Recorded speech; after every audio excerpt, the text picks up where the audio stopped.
One of the great benefits of investing in a franchise is the fact that when you do, you then receive a detailed step-by-step guideline on how to duplicate these proven brand systems. You receive these guidelines through a manual called Operations Manual and a series of days and weeks of training where the franchisor and their teams teach you how to operate the business so that whatever experience the customers have in the original brand, you actually can duplicate and simulate in any unit that you may open thereafter. This is a great benefit because when it comes to business, there are two parts to it. One of them is the way in which you are able to sell a product or a service to consumers that consumers would like enough to exchange money for that product or service. And so the franchise or the franchisor has already solved that problem, that business problem, or of being able to innovate or create such a product or service. And so they provide a very detailed manual on step by step how to reproduce that proven brand that brings revenue to you. However, these are only half of the processes a business needs to be able to succeed in the long term. Because it is great to have a brand that brings revenue, but revenue is not profit. And so the systems that bring you the revenue are not exactly the systems that bring you the profit. And here is where it comes the need that you have to have a management manual. And today's topic on why you need a management manual and what should be in that management manual.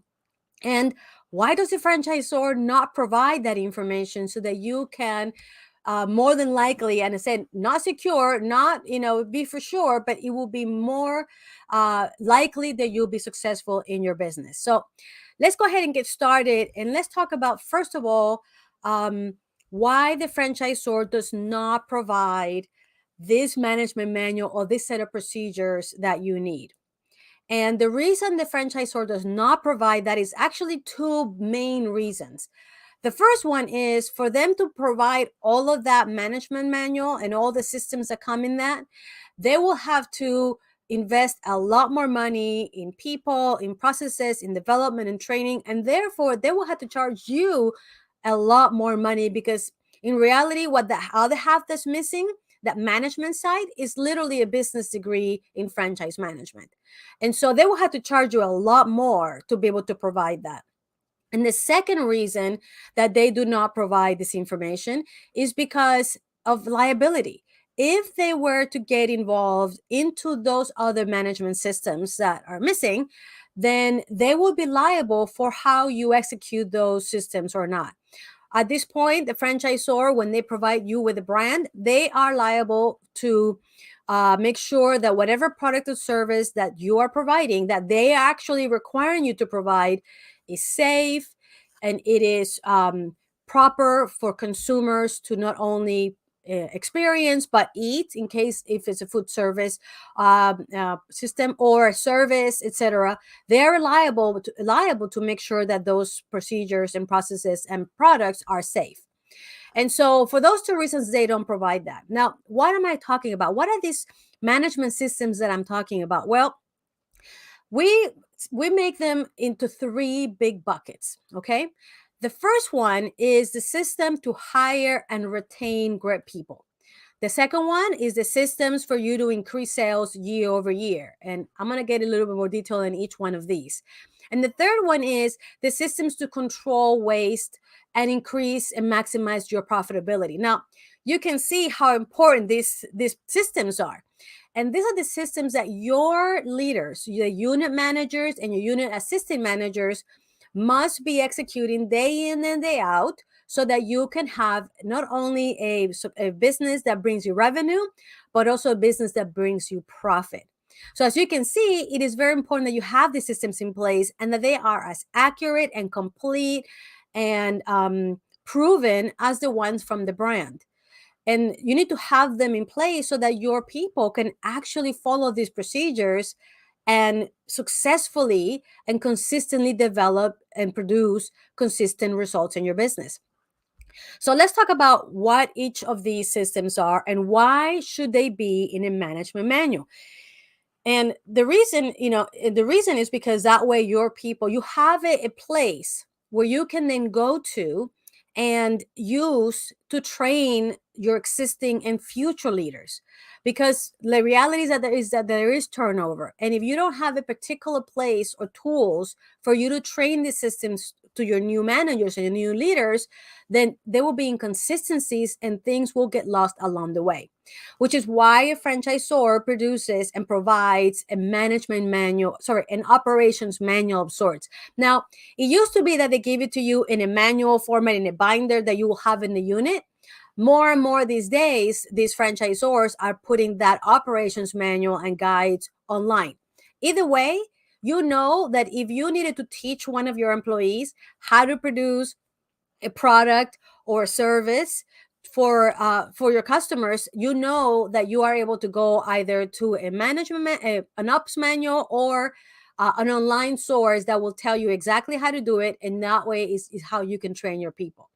So the same reason why you need a management manual, and here's a place where you can put all of your leadership and your management processes so that you can train your leaders to do the procedures consistently. So let me go into an example of one of them that you need. One of the business processes that you need to have and define so you can train and coach and then follow up with your leaders. So going back to the systems and processes, the management processes to hire and retain great people, you need to be able to provide your leaders with a very clear guideline of how to manage the employee life cycle.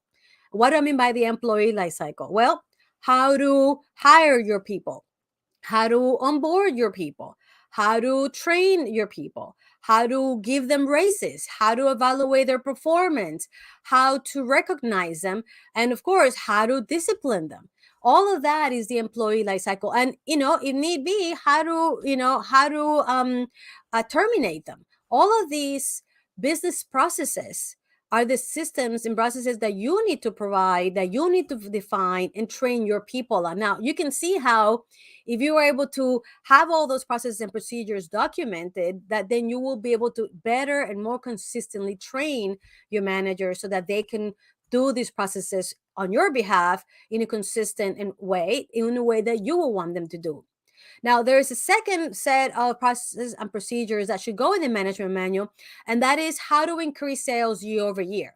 It is true that the franchisor will provide some sort of marketing. Now, depending on how much marketing fee you pay, they will give you regional or national marketing, but they're not going to come to your neighborhood, knocking on your neighbor's door, say, hey, come buy from, the franchisee over there.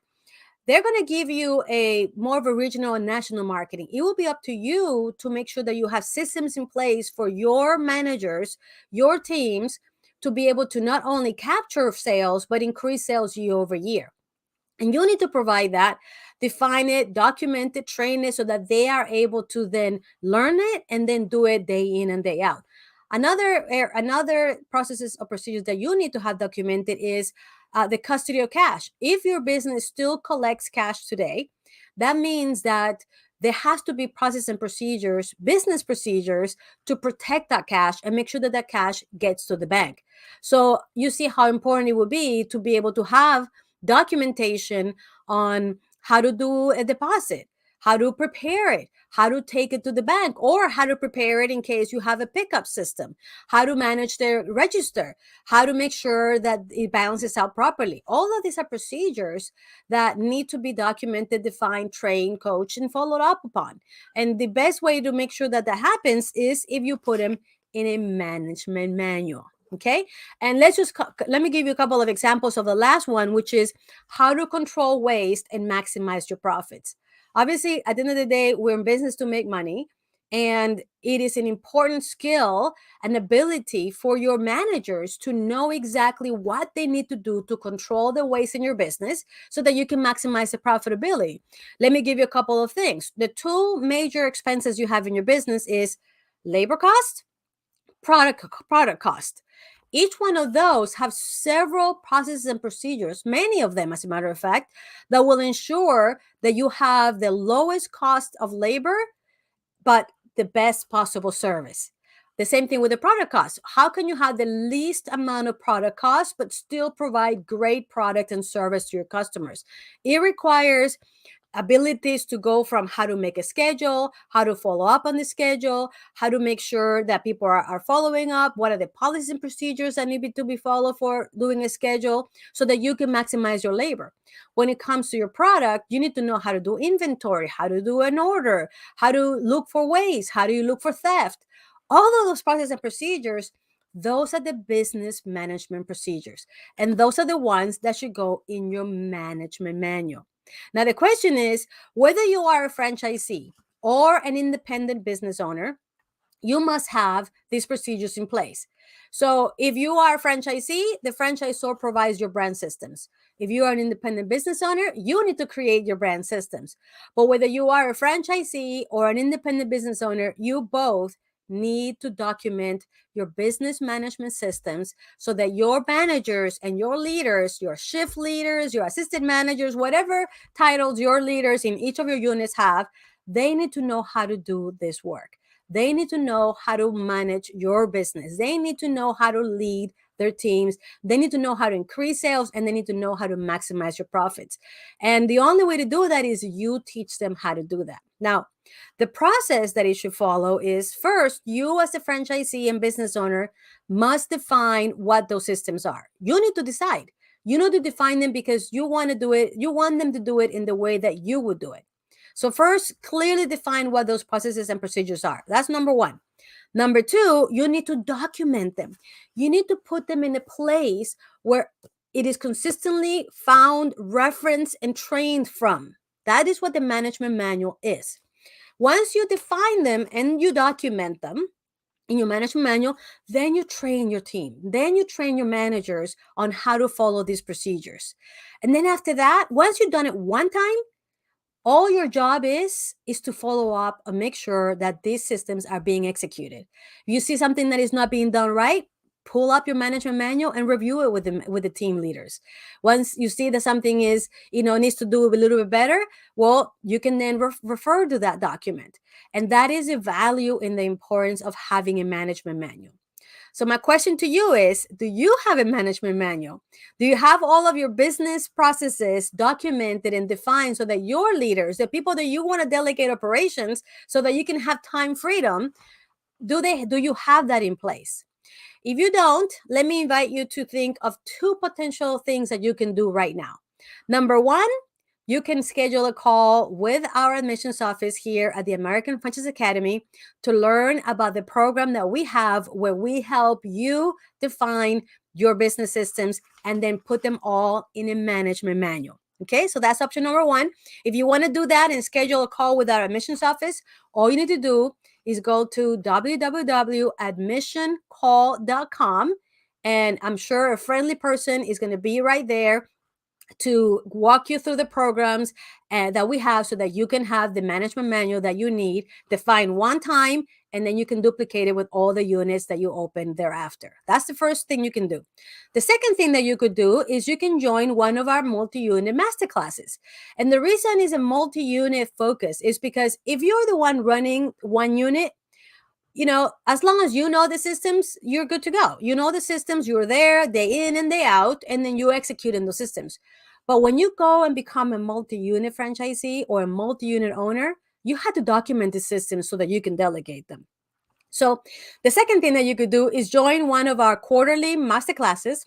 All you have to do is go to www.multiunitmasterclass.com and register to the next masterclass so that you can learn all of these things I just discussed, but in much greater detail, so that you can learn what are the systems that you need to document, that you need to be able to define, document, train, coach, and delegate, so that all you have to do as a business owner is to follow up upon those. So if you rather do that, then all you need to do is go to www.multiunitmasterclass.com, and you're going to learn what you know you didn't know, and you're probably going to learn the things that you didn't know that you didn't know, and this will give you a very good pathways to start the process. I hope that this was useful to you. I hope that made you think about all the things that you know that you need to define, document, coach, and delegate, so that you can have the time and financial freedom that you want and deserve as a business owner. Thank you for being with me in this show, and we'll see you next week, where we'll come back with more information, knowledge, and tools to help you be successful. Thank you, and we'll see you next week. Bye-bye.